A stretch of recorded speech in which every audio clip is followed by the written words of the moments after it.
Hey y'all, this is Bill again from IWT, and just giving you a last few tips and helping you install Luxwood. As I told you before, you need to use a tapping block.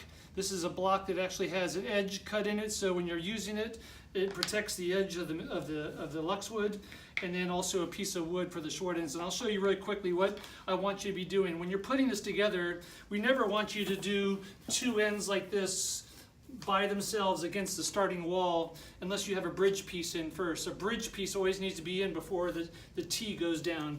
And so this is an example of putting in and using a bridge. Is I would actually put this in,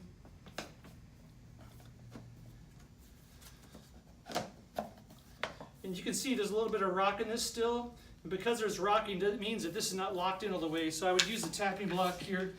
I'm just using my weight on this because of the, but I go down and just, normally I'd have spacers here and I'd be up against the wall, so the wall would give it the brace you'd need.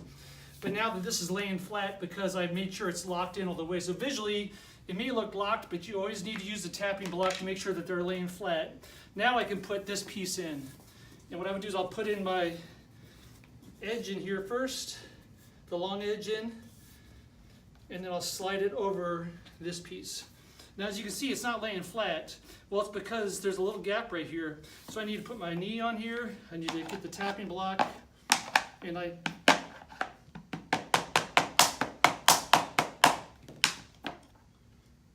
that just went in all the way, and now it's laying flatter. I'm still going to tap it all the way down. Now it looks really good. It's all lined up. This piece makes sure it's all lined up. Now I use a piece of wood, and I go ahead and now that is a beautiful locked edge. And if you continue to install it this way, you'll have great success. So thanks, and call us if you have any questions. Take care.